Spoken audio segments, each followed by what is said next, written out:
कि गांधी कहते हैं रघुपति राघव राजा राम, पतित पावन सीता राम, ईश्वर अल्लाह तेरो नाम, सबको सन्मति दे भगवान, हम सबकी सन्मति के लिए मांगते हैं।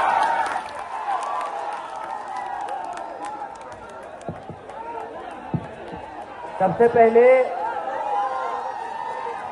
इस महत्वपूर्ण कार्यक्रम को आयोजित करने के लिए इमारत-ए-सरिया के सदर, तमाम सदस्यगण और मंच पर उपस्थित सभी आदरणीय बुजुर्गों और नौजवानों का मैं बहुत बहुत शुक्रिया अदा करता हूं। और मुझे मालूम है कि आप बहुत देर से बिहार के अलग अलग कोनों से, झारखंड, उड़ीसा और बंगाल के अलग अलग कोनों से यहाँ आए हैं, तो मैं आपका ज्यादा वक्त नहीं लूंगा। मुझे 3 मिनट बोलने के लिए कहा गया, मुझे सिर्फ 3 बात कहनी है आपसे। पहली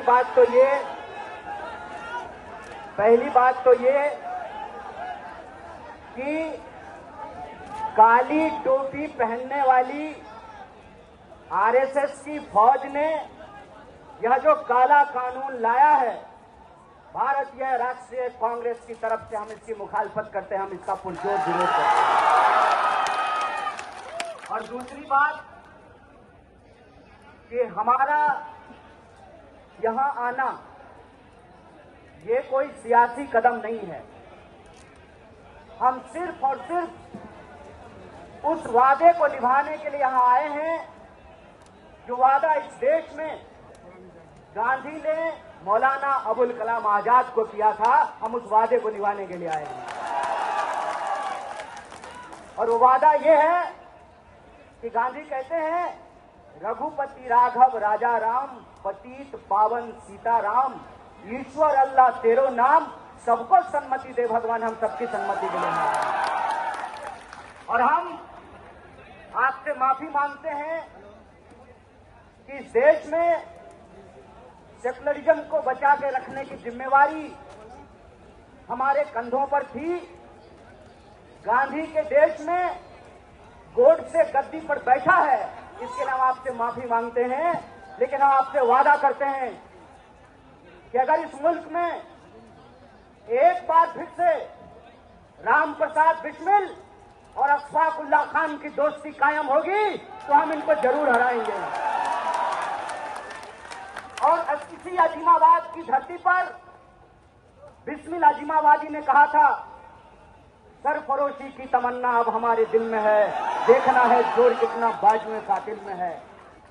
चाहे इसकी जो भी कीमत चुकानी पड़े, खुले मंच से पूरे देश की आवाम को कांग्रेस पार्टी की तरफ से मोहब्बत का ये पैगाम है कि सियासत में जितनी भी शिकस्त मिले मंजूर है, लेकिन सत्य के साथ समझौता नहीं करेंगे, इस देश के संविधान के साथ समझौता नहीं करेंगे। और तीसरी और आखिरी बात, ये कभी मत सोचना कि कोई लड़ाई एक कौम की लड़ाई है। ये कभी मत सोचना कि इंसाफ की लड़ाई एक धर्म को मानने वालों की लड़ाई है। ये कभी मत सोचना कि न्याय की लड़ाई एक जहदी को कायम करने की जिम्मेवारी सिर्फ रहमान के कंधे पे है, बल्कि एक जहदी को कायम करने की जिम्मेवारी राम के भी कंधे पे है। इस बात को याद रखना है। इसीलिए वक्त के खिलाफ यह जो साजिश रची गई है, उस संबंध में आप एक बात जान लीजिए, आज तुम्हारी बारी है, कल बारी हमारी है। और मैं एक बात बोल करके अपनी बात को खत्म करूंगा। मैं आपको याद दिलाना चाहता हूं, जब 370 हटाया जा रहा था, तब हमारे व्हाट्सएप पे मैसेज आता था, शाबाश मोदी जी, अब तो हम डल लेक के सामने जमीन खरीदेंगे। मेरे टोले मोहल्ले के लोगों, बताओ कितनी जमीन तुमने डल लेक के सामने खरीदी है, बता दो जरा हमको। जब सीएनआरसी आया, तब फिर हमारे व्हाट्सएप ग्रुप पर मैसेज आया कि जो घुसपैठिए हैं उनको भगा करके उनका मकान और दुकान हमको दे दिया जाएगा। बता दो कितना मकान और दुकान तुमको मिला है। ये साजिश है, साजिश समझ लेना। ये वही साजिश है जो ये अंग्रेजों से सीखा है इन्होंने। भाई भाई को लड़ाओ और देश की संपत्ति अपने खाते में पहुंचाओ। ये साजिश आप जान लेना कि वक्फ की जमीन कब्जा करके किसी हिंदू और मुसलमान को नहीं मिलेगा। गुजरात से आए हैं साहब, गुजराती दोस्त को जमीन देने की ये साजिश है। अगर किसी को लगता है कि ये जमीन कब्जा करके आपको मिलेगा तो एक बात बता दीजिए, जब देश के आदिवासी अपने जल जंगल जमीन के लिए लड़ रहे हैं तब देश की महामहिम आदिवासी हैं। जब दलितों के खिलाफ एक बड़ा साजिश रचा गया, SC/ST कानून को खत्म करने की साजिश की गई, तब देश के महामहिम एक दलित थे। और आज जब यह कहा जा रहा है कि वक्फ को खत्म करना जरूरी है क्योंकि गरीब मुसलमानों को जमीन मिलेगी, तो याद रखना ये वो सियासत है, ये वो सरकार है जो आपको आपके छत पर नमाज पढ़ने नहीं दे रहा और आपको जमीन दे रहा है। अरे इनका तो बस एक ही कहना है, राम नाम जपना, पराया माल। इस खेल को समझ जाइए। इसीलिए यहाँ जो लोग खड़े हैं मैं उनको बताने समझाने के लिए नहीं आया हूँ।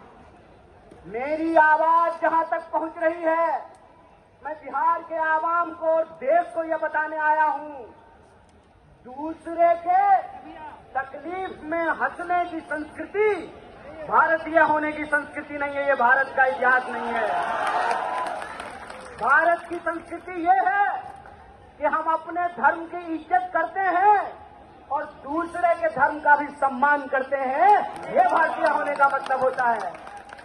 भारतीय होने का मतलब ये होता है कि हम अपने घर में सुख चैन से रहें, तुम अपने घर में सुख चैन से रहो।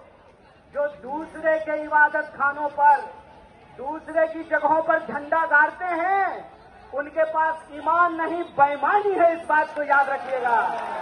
इसीलिए जब आज आरएसएस कह रही है कि संविधान से, प्रस्तावना से समाजवाद और धर्मनिरपेक्षता निकाली जाएगी, इसका मतलब ये है कि आज एक शब्द निकाला जा रहा है, कल को पूरी किताब बदली जाएगी। इसीलिए है देश के नागरिकों, चाहे आप हिंदू हो या मुसलमान, चाहे आप दलित हो या ब्राह्मण, चाहे आप अगड़ा हो या पिछड़ा, चाहे आप टोपी लगाने वाले हो या तिलक लगाने वाले हो, याद रखना ये ऊंच नीच को मानने वाले लोग हैं। इनको आपने गद्दी पर बिठाया है, ये आपसे आपका समानता का अधिकार छीनेंगे, आदिवासियों से जल जंगल जमीन का अधिकार छीनेंगे, पिछड़ों से भागीदारी का अधिकार छीनेंगे और मुसलमानों को इस देश में नागरिक होने का अधिकार छीनेंगे। इसलिए लड़ाई एक कौम की लड़ाई नहीं है, पूरे हिंदुस्तान को बचाने की लड़ाई है और इस लड़ाई में हम सब एकजुट हैं। बोलिए, एक है कि नहीं है? तो आप हमारे साथ एक नारे को बुलंद कीजिए, उसके बाद हम अपनी बात को खत्म करेंगे। इस काले कानून के खिलाफ हमारी एक जहदी प्रदर्शित होनी चाहिए।